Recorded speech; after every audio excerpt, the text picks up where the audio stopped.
Hai, Assalamualaikum. Nama saya Siti Noriza binti Muhammad Zamri. Jadi hari ni saya nak bercerita tentang satu sejarah menarik yang pernah berlaku di tanah air kita, iaitu Malaysia. Jadi terlebih dahulu saya nak tanya korang lah kan.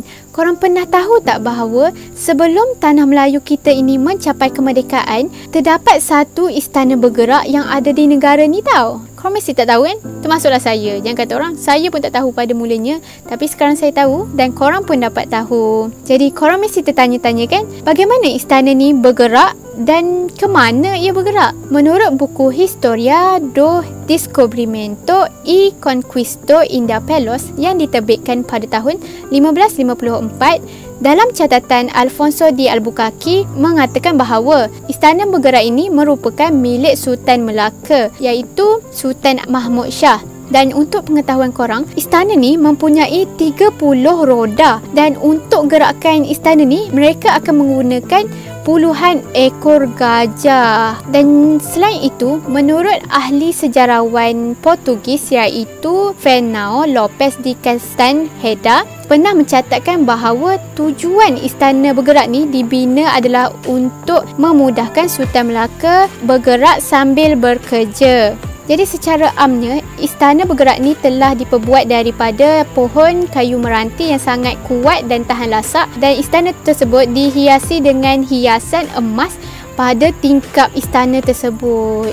Wow, sangat-sangat mewah lah. Kita nak pakai emas kat badan pun Allah tak mampu. Ini kan lagi nak lekat kat tingkap. Allah, perik.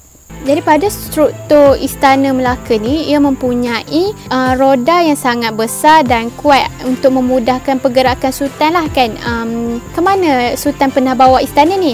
Kalau korang nak tahu, istana ni pernah bergerak dari Melaka ke Pahang tau. Sultan Melaka pergi ke Pahang adalah untuk melawat menantunya, iaitu Sultan Pahang pada ketika itulah. Namun walaupun kita tengok istana bergerak ni, wow, macam hebatnya kan, megahnya, tapi terdapat tragedi hitam atau peristiwa hitam yang pernah berlaku yang tak disangka-sangka oleh Sultan Mahmud Shah sendiri dan juga rakyat jelata pada ketika itu. Jadi tragedi hitam tu berlaku ketika mana Sultan Mahmud Shah dan rakyat jelata sedang berpesta untuk menyambut istiadat perkahwinan antara anak Sultan Melaka dan anak Sultan Pahang. Sedang-sedang dalam mood persiapan, tiba-tiba istana tersebut telah ditawan oleh Portugis. Yang mana diorang dah rancang rancangan ni awal dah. Kiranya macam sangat-sangat teliti lah, dan diorang berjaya tawan istana bergerak ni.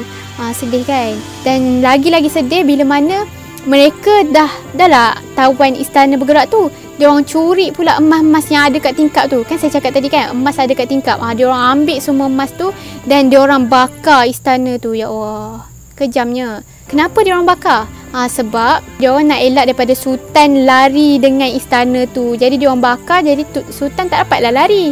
Jadi tragedi hitam tu telah membuatkan Sultan Melaka dan Sultan Pahang berasa sangat sedih, dan rakyat pun turut merasakan kesedihan kerana mereka tidak dapat melangsungkan hari penting, iaitu perkahwinan anak-anak mereka.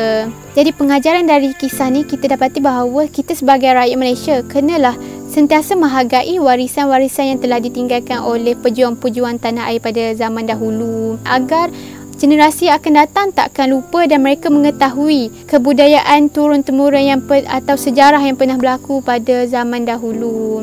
Jadi kalau untuk senangkan korang try lah cipta rumah bergerak. Jadi kalau kita pergi melancong ke negeri-negeri mana ke, korang tak payah dah nak sewa homestay, just bawa rumah kat belakang. Korang boleh tidur sini. Tak payah dah nak check in hotel kan. Jadi itu saja dari saya. Bye bye.